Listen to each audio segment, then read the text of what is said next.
Ukia, Bangladesh. The soldiers arrived in the Burma village just after 8 a.m., the villagers said, ready to fight a war. They fired shots in the air, and then, the villagers claim, turned their guns on fleeing residents, who fell dead and wounded in the monsoon green rice paddy. The military's retribution for a Rohingya militant attack on police posts earlier that day had begun. Mohammed Roshid, a rice farmer, heard the gunfire and fled with his wife and children, but his 80-year-old father, who walks with a stick, wasn't as nimble. Roshid said he saw a soldier grab Yusuf Ali and slit his throat with such ferocity the old man was nearly decapitated. I wanted to go back and save him, but some relatives stopped me because there was so many military, Roshid, 55, said. It's the saddest thing in my life that I could not do anything for my father.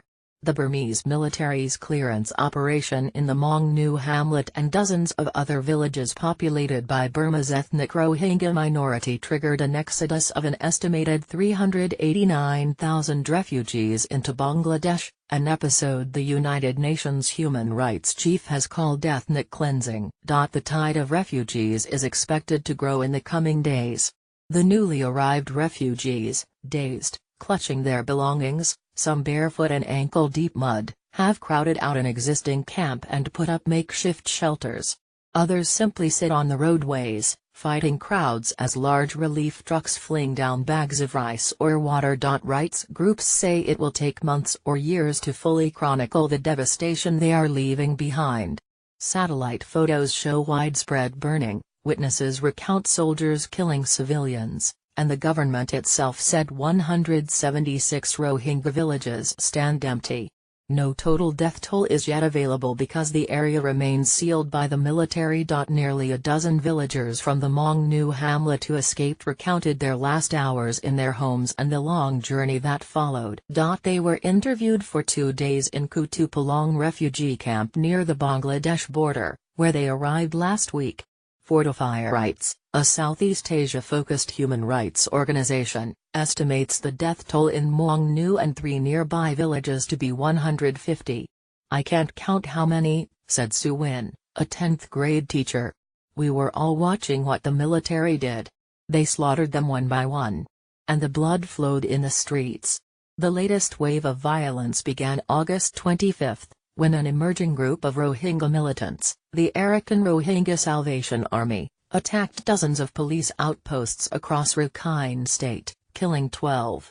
The subsequent military crackdown has prompted hundreds of thousands of refugees to leave Buddhist-majority Burma, the Southeast Asian nation until recently ruled by a military junta where Rohingya have long faced denial of citizenship and other rights. The International Rescue Committee estimates that eventually 500,000 will flee to Bangladesh, half of the known Rohingya population in the country, most of whom live in troubled Rakhine State. The area has long been riven by tensions between Buddhist villagers and the stateless Rohingya, who have been there for centuries but who are still considered by the government to be illegal immigrants, Bengalis from neighboring Bangladesh. The crisis has prompted widespread outcry and condemnation of Burma and its de facto leader, Nobel laureate Aung San Suu Kyi.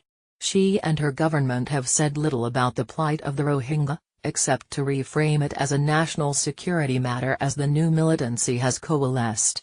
On Monday, the UN High Commissioner for Human Rights, Zeid Ra'ad al-Hussein, called the exodus a textbook example of ethnic cleansing.